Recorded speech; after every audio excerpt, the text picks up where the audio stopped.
Reproductive system sex और reproduction को मैं दोबारा बता देता हूँ कि मेल गैमीटेंजिया जो है वो एंथ्रीडिया है जिसके अंदर स्पर्मेटियम लगे। फीमेल गैमीटेंजियम कार्पोगोनिया है जिसके अंदर एग प्रोड्यूस होगा। ये कार्पोगोनियम जो है दो हिस्सों पर मुश्तमिल है। नीचे वाला हिस्सा माइरोफोर, ऊपर वाला हिस्सा ट्राइकोगाइनी कहलाता है। कार्पोगोनिया के ट्राइकोगाइनी के ऊपर गिरता है स्पर्मेटियम, दीवार डिज़ोल्व होती है, मेल न्यूक्लियस यहाँ पे आके फर्टिलाइजेशन होती है और जाइगोट बन जाता है। जाइगोट फिर जर्मिनेट करता है। जाइगोट की जर्मिनेशन जब होती है तो वो होती है first division meiosis.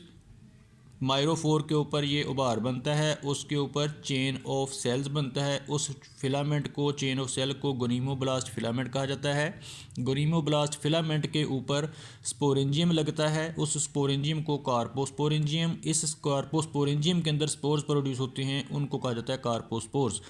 Carpospore release हुए कार्पोस्पोरेंजियम की ब्रेकडाउन की वजह से जर्मिनेट होंगे किसी प्रॉपर प्लेस पे गिर के, और वो डिवाइड होके एक पॉड लाइक स्ट्रक्चर बना देंगे। उस पॉड लाइक स्ट्रक्चर को पेरेन्काइमेटस टिश्यूज़ कहा जाता है। वो पॉड लाइक स्ट्रक्चर जो है वो डिवाइड होके फिर प्रोस्टेट्स फिलामेंट यानी कहा जाता है कि जो अंडरग्राउंड या ज़मीन के साथ क्रीपिंग रेंगता हुआ स्ट्रक्चर बनाया जाए।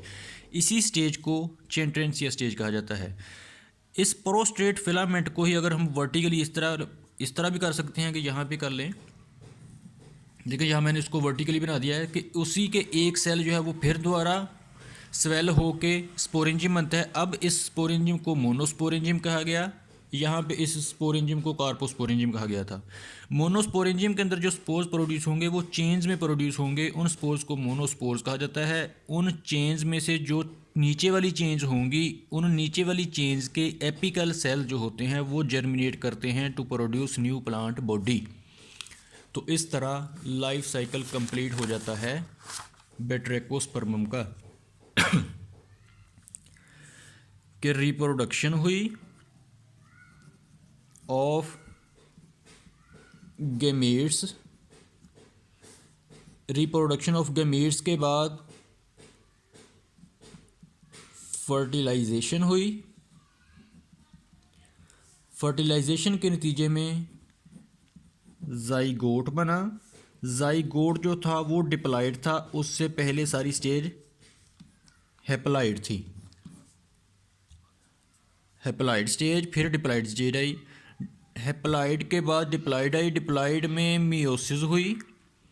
मियोसिस के नतीजे में कार्पोस्पोर्स बन गए।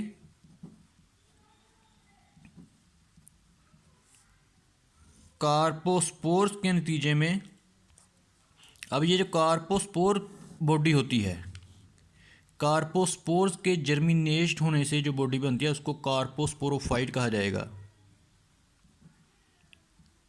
कार्पोस्पोरोफाइट।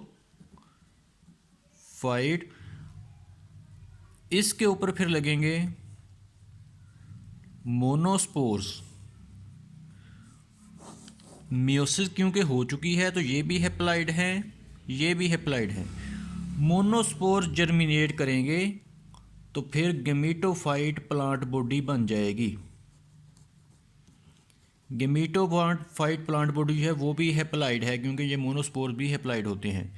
अब गेमीटोफाइट के ऊपर फिर male antheridium and female carpogonium produce होंगे। तो ये लाइफ साइकिल चलता रहता है जिसमें दो जनरेशन आती हैं, कार्पोस्पोरोफाइट एंड गेमीटोफाइट। गेमीटोफाइट और कार्पोस्पोरोफाइट जो है वो दोनों हैप्लॉइड होती हैं। डिप्लॉइड स्टेज जो है वो सिर्फ ये जाइगोट होती है। तो इसलिए इस तरह के लाइफ साइकिल को जिसके अंदर एक डिप्लॉइड स्टेज हो और दो हैप्लॉइड स्टेजेस हों, ऐसे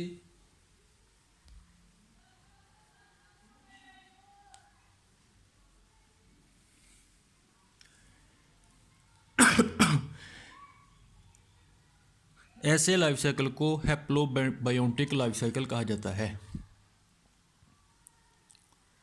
कि दो स्टेजेस जो हैं वो हैप्लॉइड हैं, कार्पोस्पोरोफाइट और गेमीटोफाइट, और एक स्टेज जो है वो जाइगोट है जो कि डिप्लॉइड स्टेज है। तो ऐसे लाइफ साइकिल को हैप्लोबायोटिक लाइफ साइकिल कहा जाता है।